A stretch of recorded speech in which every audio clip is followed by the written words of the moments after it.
بسم الله الرحمن الرحيم.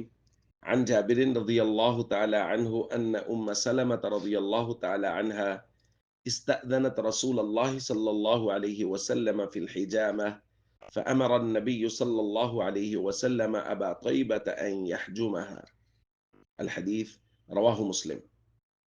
حضرت جابر رضی اللہ تعالیٰ عنہ سے روایت ہے، فرماتے ہیں کہ سیدہ سلمہ رضی اللہ تعالی عنہا انہوں نے نبی کریم صلی اللہ علیہ وسلم سے حجامہ کے متعلق اجازت چاہی۔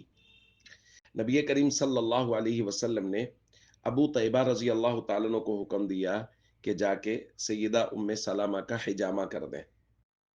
راوی کہتے ہیں ابو طیبہ سیدہ سلمہ رضی اللہ تعالیٰ عنہ کے رضاعی بھائی تھے، اس لیے وہ ان کے محرم تھے، تو اس وجہ سے انہوں نے سیدہ سلمہ رضی اللہ تعالیٰ عنہ کا حجامہ کیا۔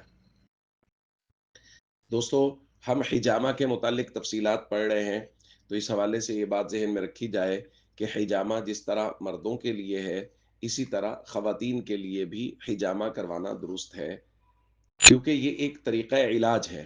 تو طریقہ علاج جس طرح مردوں کے لیے ہوتا ہے، اسی طرح خواتین کے لیے بھی ہوتا ہے، جیسا کہ سیدہ سلمہ رضی اللہ تعالیٰ عنہ، اسی طرح دیگر بعض صحابیات کی روایات بھی ہمیں ملتی ہیں کہ انہوں نے نبی کریم صلی اللہ علیہ وسلم سے حجامہ کے متعلق اجازت چاہی کسی تکلیف وغیرہ کی وجہ سے، تو نبی کریم صلی اللہ علیہ وسلم نے ان کو اجازت دے دی۔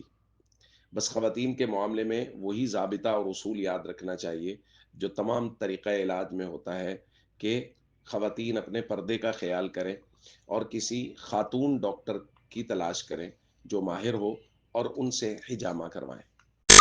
السلام علیکم ورحمۃ اللہ وبرکاتہ۔